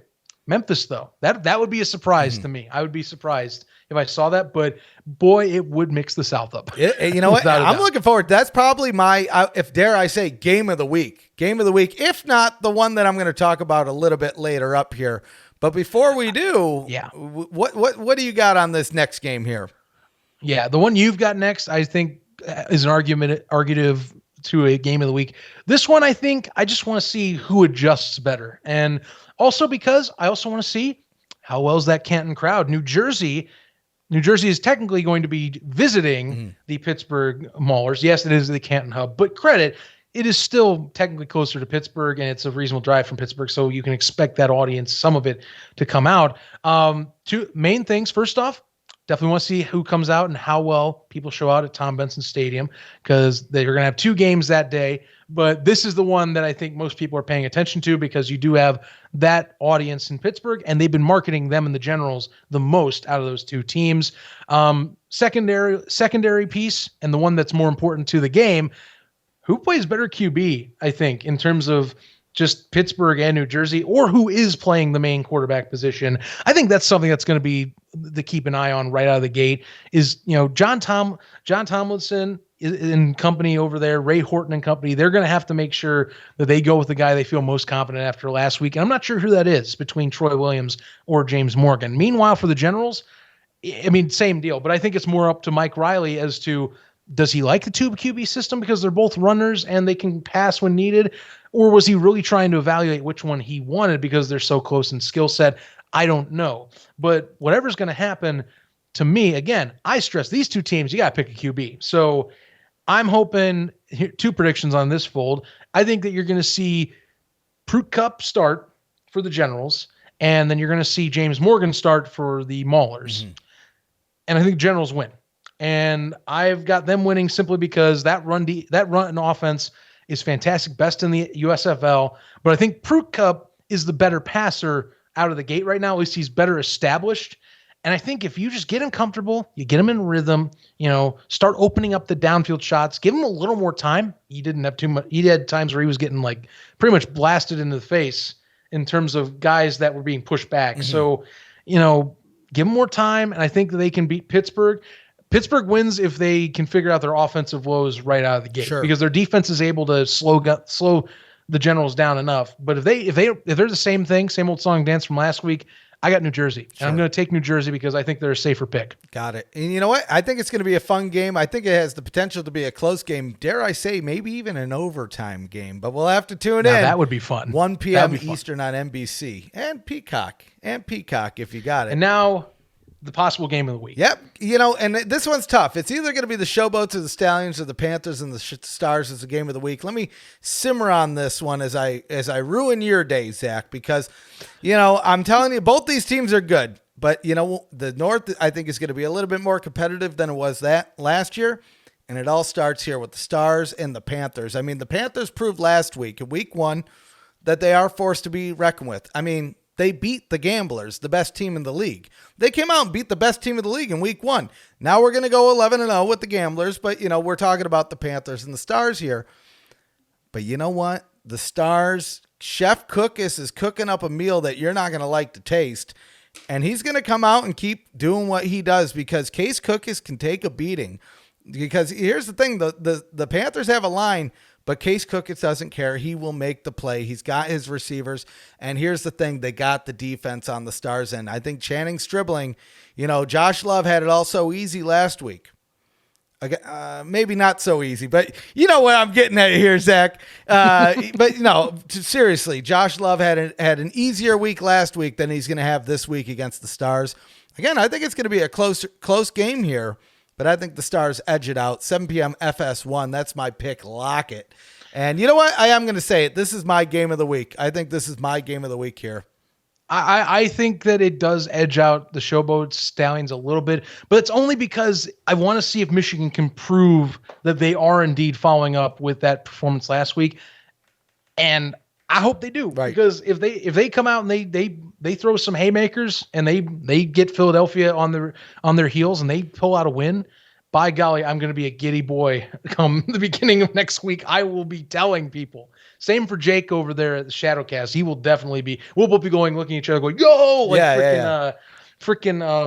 Oh, I'm messing the show right now. I'm going to kick myself, but that's okay. Letterkenny, those two guys, the bros, and Letterkenny. You'll understand what I'm talking about. Probably in the comments. Breaking news. You probably were wondering why we weren't talking about it earlier. We just talked about our picks, but as we were finishing up the editing of this video, some huge news dropped. Huge. Kyle Sloter, former quarterback for the New Orleans Breakers. Well, he's making a return to the USFL, but this time he's sticking in the South, but moving over to the Birmingham Stallions, who we just spoke about. Had a little bit of injury with Jamar Smith. Now they have a little bit more security there, Zach. Mind blown. What are you thinking? I mean, Breakers fans' heart be scorned. What's going on here? I know we haven't gotten to this level. Like, this isn't NFL levels of this, but to me, this feels like if Aaron Rodgers went to Chicago, I'd be stopping like, oh God, you mean to tell me the enemy's coming to my side? That I have to accept a breaker onto my Stallions right now? Well, these are dire times, people. You have 10 injuries on your roster. I mean, geez, we can add on more breaking news. Bo Scarborough being put on IR as well. I mean, Jesus, we didn't realize how much of a medical ward is going on over in Oh, yeah. Birmingham right now, but they need the reinforcements off that inactive roster and where they can get it. If anything, I don't know where this puts Kyle Sloter in this scene, because here's what's fascinating to me. Alex Magoo's definitely the guy in I think our eyes in Birmingham. But now it just brings questions. Does Kyle be put as the emergency QB? Does he get elevated to the backup role? That's where I think is the bigger question, because Jalen Morton, he had been praised for his arm strength and talent, but Kyle Sloter, when healthy and in the right system, I will put that out there for sure, because don't let his XFL performances fool you. When he was healthy, he was in the zone. There's a reason why he was put as an all USFL QB last year. This is a big signing for the Stallions in terms of QB depth at the very least. But it does bring a lot of questions, because if Magoo for some reason struggles, you have a veteran quarterback that can play ball right behind him. And that is a fascinating dynamic. I think Magoo doesn't have a short leash whatsoever, but if the Stallions start slipping, Kyle Sloter is sitting right there for the pickings. Or, I mean, let's say the injury bug strikes again. It's always nice to have somebody like Kyle Sloter that's sitting there on the bench kind of ready to go. I mean, let's not forget, let's rewind back to last season. Who did the Stallions have to face in the playoffs before they made it to the championship? Well, it was Kyle Sloter and that Breakers crew. And you know what? Now they kind of got the cream of the crop to replace the cream of the crop, if you will, in Jamar Smith. And like I said, I foresee Alex Magoo getting the start this weekend, probably going forward. But like we said, an injury, they don't hold back. They don't discriminate. They will come whenever they see fit. And to me, this is just more security. And Skip Holtz, I mean, smart on him. He saw that free signing out there and said, let me just make sure that we're ready. We're still early in the season. One game in, 9 games to go, potentially 11 if they're going to try to run it back. Yeah, I mean, you gotta give praise to Skip for going out and getting a QB that, like I said, he's played in the USFL. He knows what's expected. Yes, it's not the same system this time around, but it's a guy that you can expect to play professionally with given the right system. And it's someone that does have a good cannon for an arm and is going to still have some solid receiving talent. Even with Marlon Williams down, they have targets they can throw to. They did just sign the Michael Petway, who was a crucial target later in the year for the Panthers. I am sad to see him go over to Birmingham, but that's okay. I'm glad he's getting opportunities and chances to play, and he will certainly get that. So, the Stallions, it's not say it's an emergency, but they are doing a lot of stuff, and good on Skip and company to do this, like Zach Potter as well, and good on Zach Potter being a good GM and saying, okay, well, we need to make some quick changes. We are still competitive defensively, but offensively, we need to flip some things around. They're doing what's necessary for the best of the team at this time to kind of get those things filled. So good on them. But man, having Sloter back in the USFL, that is a good part on the league's part. If anything, it's just weird. It's just weird he's on the Stallions. It's so strange. I consider, as much as the Breakers haven't won a game against the Stallions, to me, that's one of the true USFL rivalries going on right now. Part the fact that those games were so close and so chippy last year, that they're on both teams' calendars. They mentioned it in interviews. They want to play each other. They're ready to go. So it's so strange seeing Sloter flip to the opposite side of that board now, even if it wasn't, say, intentional. He just went and found opportunities and happened to find his way back on a different team. For sure. And you know what? I'm super happy to see him back in the league. That was one of the guys that when he ended up in the XFL, I was like, oh no, not Sloter. But here we are, season 2. He's back. He only missed 1 game. And you know what? I'm super excited to see it. Now, like I said, we just went over our picks. A crucial change has happened over the weekend. I initially picked the Showboats, and I'm still picking the Showboats. I'm not going to change my pick. Hell or high water, I when I make a pick, I like to stick with a pick. I don't know if we're going to see much change realistically. Even if they were really down and out at the QB in the QB room, I don't think we would have seen Kyle Sloter start this week anyway. Let's remember, we're only about a day and a half out from when they're playing. So you know what? I'm not going to stick my pick. I think the Showboats are going to pull it out. And you know what? I made that pick before you talked about Bo Scarborough being put on IR as well. So it just even adds to it on where I think that the Showboats, still I think it's going to be a competitive game, but I think they're going to squeak it out. Well, and I'm glad we're doing this quick recap too, because there's another piece that I had said in here that, again, this is why we speculate. We don't say it's a confirmation because Scooby Wright is also inactive. Mm-hmm. Remember earlier in the show, we said that there was a possibility he was going to be back according to local rumor. That is proven incorrect. He's on the inactive list. So again, there's a lot of injury bug going around. That first game did not bode well for Stallions fans in terms of some of the depth pieces or a few of the key starters. But again, they are a deep group. And again, Zach Potter and Skip Holtz, they're active. They're getting people. And apparently these are signings they're filling in right now. So, it's good to, if anything, it's good to see Kyle back in the league. I think that he's going to get his out.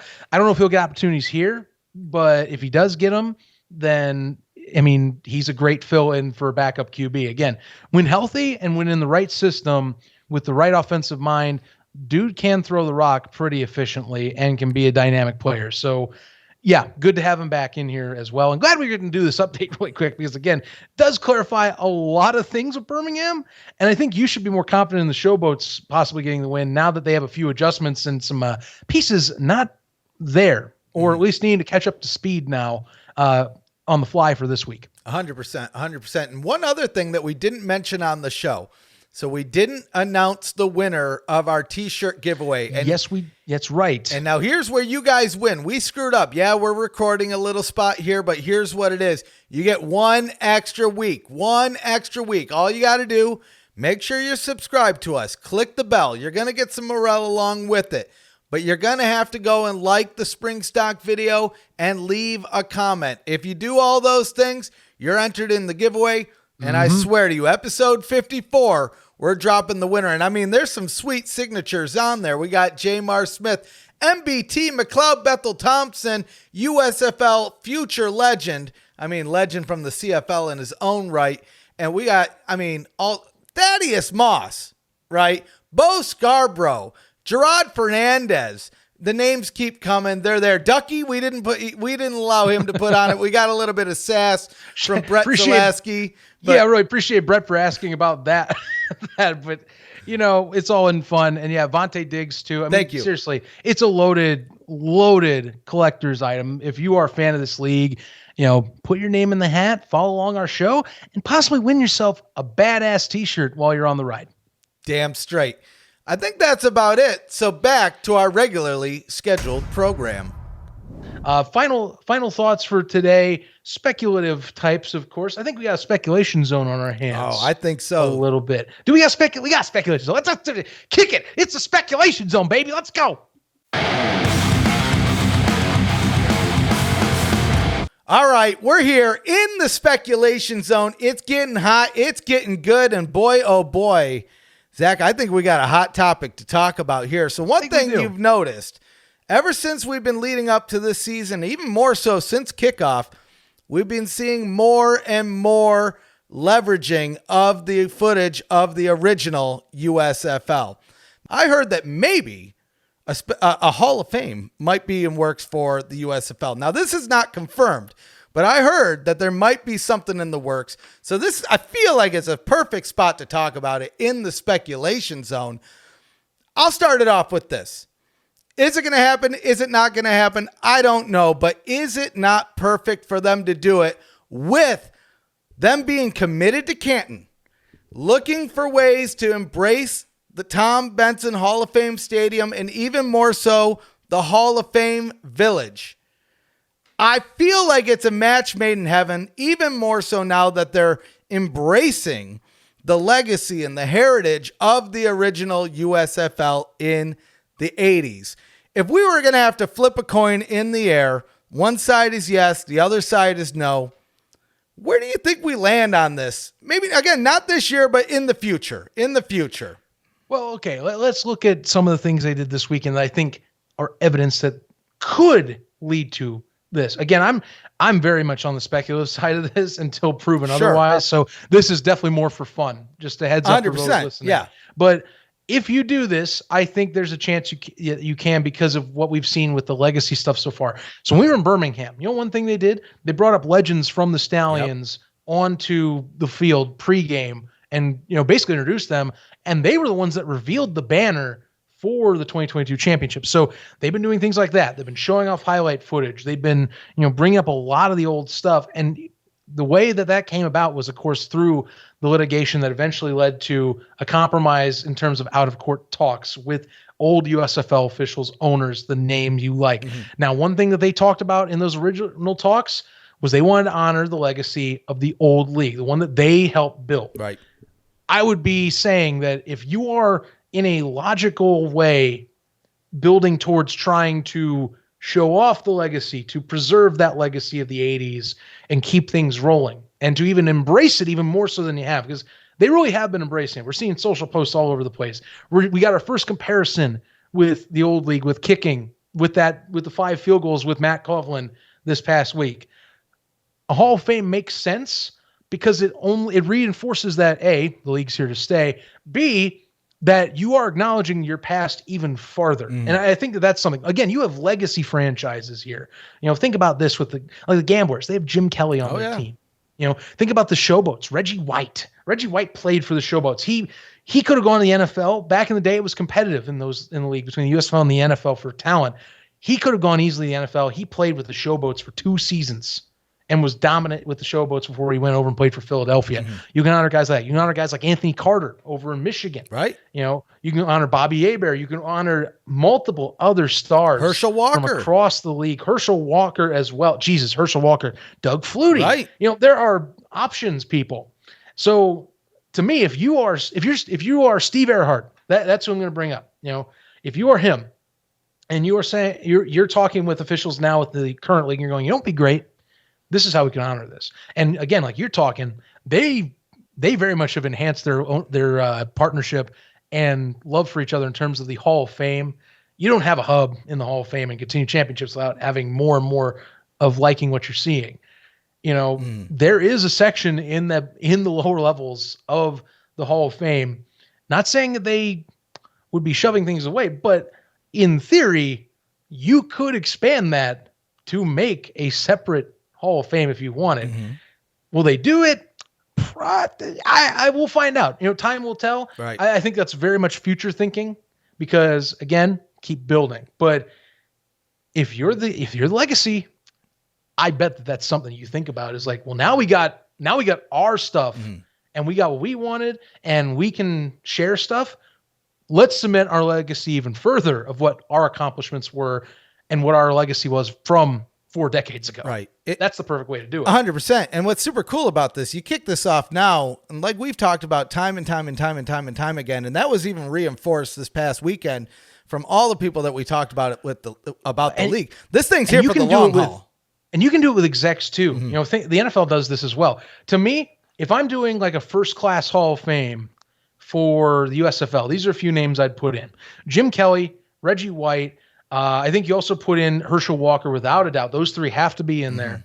To me, I think Anthony Carter goes in there as well.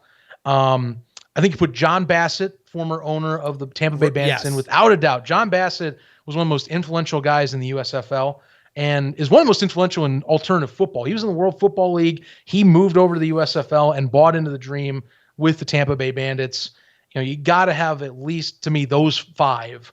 Maybe a few others if you do a larger class. But if none of those 5 are in a class, if you say you do this, if it was a thing, if it does happen someday to be a thing, I think a lot of us would be raising our hands going, excuse me, you messed up. You need to go and redo that because those 5 have to be in without a doubt. Right. You got to put those 5 in. Now, what'll be interesting to see is if this all comes to fruition, right? It feels to me like this would be perfect for like a season 3, right? Another reason to tune in. Hey, look, season 1, we got on the field. Season 2, we expanded. We started embracing the legacy. Season 3, we're building a Hall of Fame to really, truly spotlight these guys to help build this company back in the 80s. And then the great thing is like I said, these guys are in this for the long haul. 5-10 years from now, we might be seeing Jamar Smith, Scooby Wright, dudes like that being inducted into the Hall of Fame. And it's self-prophesizing almost in a way.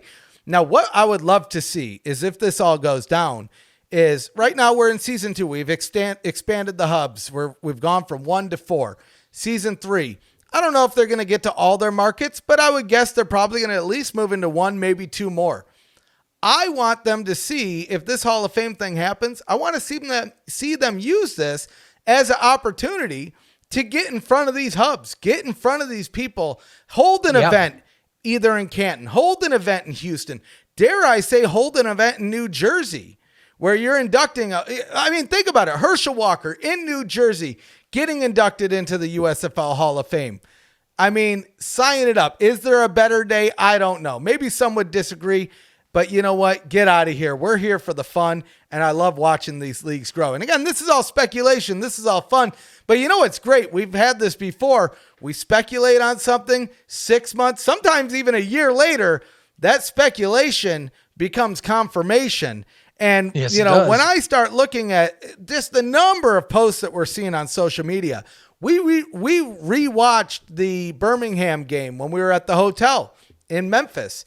And you brought up, I had fell asleep early, but you had brought it up. They pulled in a lot of the history to kick off that game, showing old footage, talking about the original players. I mean, it feels like a natural progression. And again, the USFL, what are they? They're a professional football league. What do other professional football leagues have? They have a Hall of Fame, not even just football, all sports, baseball Hall of Fame, hockey Hall of Fame, basketball Hall of Fame, Football Hall of Fame. And you know what? It's the Pro Football Hall of Fame. People forget that in Canton. It's not the NFL Hall of Fame. It's the Pro Football Hall of Fame. It's like how Herschel Walker has the pro football single season rushing record. A lot of people forget about that. It's not. Eric Dickerson holds the NFL record. Herschel Walker holds the pro record. Even if he has 2 extra games, it still counts to me. For sure. Because it was that competitive back in the day. They were at the same level back in the day. 100%. So, 2,411 yards. That is the pro record. Right. Keep that in mind when you go and talk trivia with someone next time. You can say, do you want what's in the books or do you want the real thing? People forget Herschel Walker was one badass athlete, man. He played football, he did boxing, he did MMA, and he even did ballet. I don't know if you knew that, Zach. See, I did know that, but that still is wild to me. Man also ran in his entire career, NFL and USFL, over 10,000 yards between the two. Man. Man was a dominant force. In the NFL alone, he still had 8,000 yards even post-USFL career. And he also was part, of course, the famous great train robbery over with Minnesota. Sure. In part of that deal. But, he's more famous to me in the USFL anyway. Sure. Just my opinion, made his case in there. Right on. So either way, I hope it happens. I want to see it, but purely speculation right now. But hey, maybe one day in the future, we'll be talking about speculation now, confirmation. Will it be soon? Will it be far? Will it be ever? Well, you'll just have to keep tuning in to find out, guys. I think that's about it for the week. I mean, holy smokes. I can't believe we're already here at USFL Season 2. Week 1's already down. We have 9 more weeks to go. Then we're heading to the playoffs. Then we're heading to summer stock and the championship. And it's only, next weekend, we're going to be in Detroit, dude, along with Big E, Wild. WWE superstar. Maybe that's what I need to do. I need to slide him a 50. If Big E walks up to you and asks you for a ref shirt, you give Big E a ref shirt. I'll tell you that much. I might have to up the ante. I don't know if Big E cares about a measly old $50, but hey, you know what? Maybe I'll give him a signed ref trading card, and that'll be the cherry on top. Try and find a way to say hi. I bet he would. I'm looking forward to it, Zach. Zach, I'm telling you, you thought I gained a lot of weight in Birmingham and Memphis. Boom! Wait till I start packing on them sliders, baby. And I'm already bringing like an empty bag with me, so I can fill it up with better made chips. I'm just gonna pack it. I need a Buddy's Pizza and Faygo Red Pop, and like at least one of those Faygos as well. Besides the Red Pop has to be. Oh no, I'm kidding. Actually, no. Screw the Red Pop. It's Firework. That's the best one. There you go. Get signed up. I'm looking forward to it, guys. Like I said, stay tuned on social media at USFL Podcast, Facebook, Twitter, Instagram, TikTok, because we're going to be dropping details on the Motor City meetup. Tentatively, we're We're going to be hosting some kind of watch party on Saturday, probably in the Royal Oak, Michigan area. Sunday morning, we're going to be meeting up at the Hockey Town Cafe across the street from Ford Field. And then we're going to be watching the game. I mean, we got both the hub mates in there. We have the Stars, we have the Panthers, and we're going to be having one hell of a good time. And from what it sounds like, one hell of a big crowd out there. I've heard easily over 20,000 as it stands right now. That number is growing every day. I mean, even with Birmingham, they had opened up the away side just the day prior, and they were just selling by the minute. And when it came to game time, there's a pretty good crowd over there. Any last thoughts before we head in to week 2 of the USFL? Successful first week. I just can't wait to see more of it. And the better start than last year already has me thrilled at seeing the improvements that teams will have and continue to have as the year goes on. It's better. Football keeps getting better and better. If you're not joining it in right now, if you're just joining in, you picked the perfect time. Jump on board. More great footballs ahead. Season 2 is going to keep getting even more so building upon itself than last year. That's right, everybody. So 11-0, all in. Until next time, sign you up.